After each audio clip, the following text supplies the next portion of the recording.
in the definition around what the truth is remains in the air. Exactly. So the faster the speed of the stories, the faster the stories can go, along the way, the truth disappears. As it is now, we have a lot of media bashing. People are saying, no, journalists are lying. Journalists, we cannot rely on them. Unfortunately, they also sell themselves because sometimes unknowingly they get false information from somewhere. Someone tells them, you know, so did this and this and this. And they report it unknowingly, not knowing that the person who's telling them the story has interior motives to distort the truth. So I mean, you call it maybe ulterior motive. Maybe certain media platforms have ideologies. Some medias are liberal, some are conservatives, some are far left, some are far right. Is it okay? Should a media house have an ideology first before they report what the truth is? Or should they just report what the truth is? Is it fair that you should have, for example, ENCA being liberal and then the former ANN being far left? Should it be like that, or should they just report what the truth is? Unfortunately, we are following American trends. And in America, we know that CNN is liberal. They only report negative things about the president because he's a Democrat. And Fox News is only reporting positive news about the president because they are Republicans. They are pushing the mandates of the Republicans. And in South Africa, it's also the same. But is it a good thing? Should it be that? Is it fine that we're getting different narratives, or must they just report impartially? In an ideal world, they're supposed to be partial, but it just doesn't happen, unfortunately. They will always be pushing a certain mandate. As you can see, ENCA, before Zuma was out of power, because EFF was so against Zuma, they wanted him out. And you see, ENCA was also pushing that mandate to say, we don't want Zuma. So they were on the side of, they never criticized EFF. They were just Zuma. I mean, you're right. When the easy target was gone and their narrative and their purpose was served, Zuma was out. They had to change goalposts, find a new target. Unfortunately, EFF now is a new target. I mean, you're right. What you're saying is something that I didn't realize that at the time when Zuma was the main topic, they didn't even care about the EFF. In fact, they lauded some of the many EFF leaders. You know, they were following Buiseni and when he was getting his degrees. It was like they were giving him slots on together, TV. If you want to put it that way. Yes. And all of a sudden now, it changed. It's no longer the case. The narrative has changed because as much as they are media houses, but they are also business people. They have a business interest. As you can see now, the new president is in, and he is pushing their mandate to say, we want investors, we want a prospering country. They hardly ever say anything negative about him. But now you see, as people on the street, people don't really think that far to say, this person, why is he reporting like this? That person, why are they reporting in a different manner? People just consume and move. But is this fair, though, on the people? This whole partisan reporting? I think it's just the days of our lives. There's nothing we can do about it. But I understand there's nothing we can do about it, but is it fair? It's not fair. Because media is supposed to be fair. We're supposed to only report on the truth, not try to influence people to follow a certain ideology or the other ideology. All right, let's take a short break, and then we'll come back. We conclude on this particular issue. You're listening to One Nation FM on 88.9 FM. Kids these days are smart, and when you're competing for their attention against their smartphones, you need to make smart choices, like using Sunfoil triple refined pure sunflower oil in every meal you make. It's naturally cholesterol-free and approved by the Heart and Stroke Foundation as part of a balanced eating plan. So whether you're cooking, frying, or baking, you get the great tasting results that'll get their attention faster than the latest app.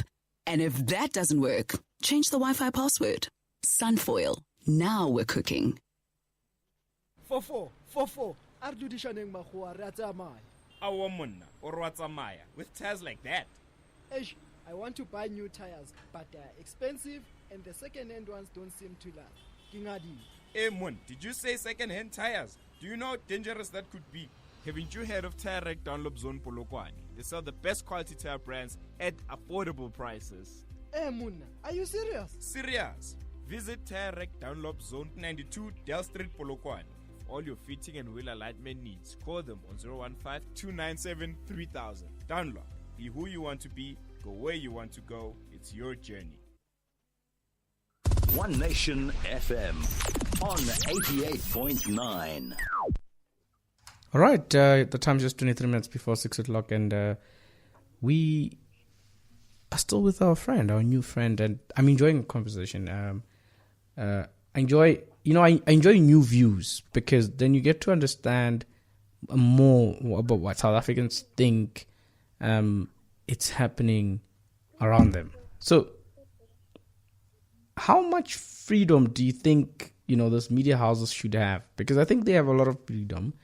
They can an apology on false reporting. You saw what happened. They make false reporting, they get awards, and then they come back and retract and say they apologize.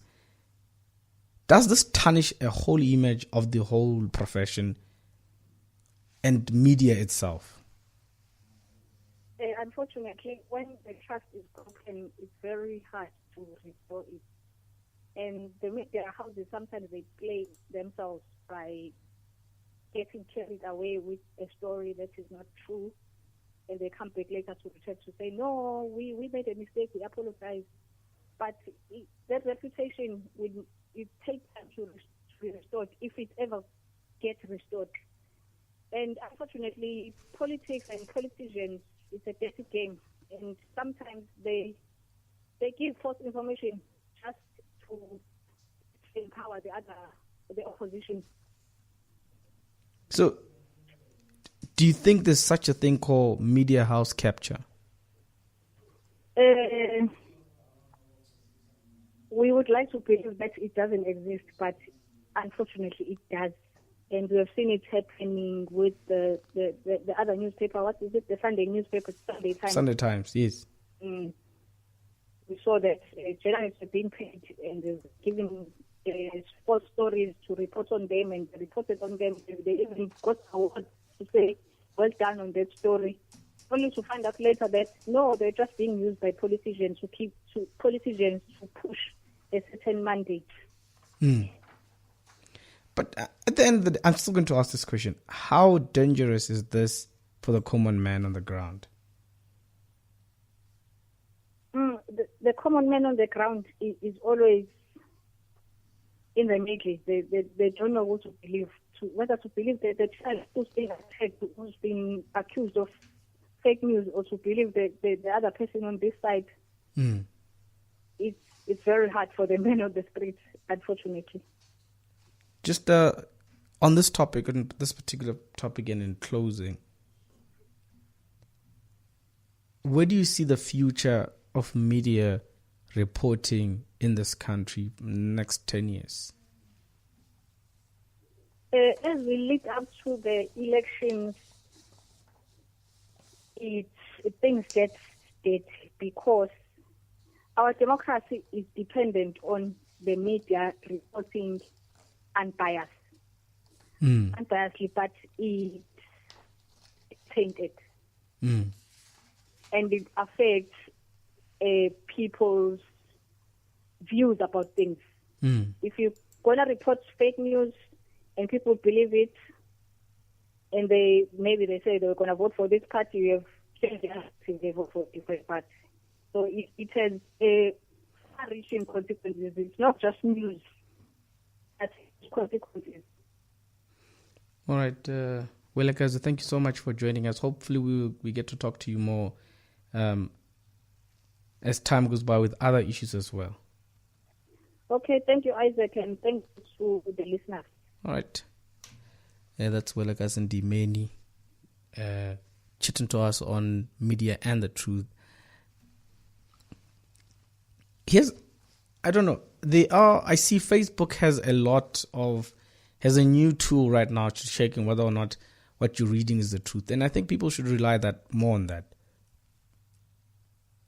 Because you see this a lot where people report fake stuff and they end up on WhatsApp, and then people take that as the truth, and then some of the things are not correct. One thing that Welekazi speaks about, which is important that I hear from her, is that everybody's a journalist these days. Because whatever I report, I mean, if I'm at the accident scene and N1 Kranskop and I take pictures and I report, then that becomes the truth. That becomes what, people read that and then they start believing me because it's quicker. I don't have to call any radio station. But I think we need to be careful with what we report. We need to verify that it's the truth because somebody depends on your information to know what's going on. Yes, the issue about politicians playing PR and using media houses is also another issue. It's a bigger issue. We just have to keep a lookout for that. Listen to radio stations. Weigh in your input before making any other decision as to this is the truth or whatever way to go. Right, so we have come to the end of the show. It's been, just keep a lookout at what's happening on the news, state capture. Ramatlhodi's throwing a lot of bombs. Just we'll see how much effect does his testimony have on the entire inquiry. Some people believe that he's just there to pretend like he's banning, but when you look at it, he's really just diverting what the actual issues are. Just have a look at that and then make your own analysis of what's happening. Make your own decision. So from myself, Isaac, and the team behind, it's good night.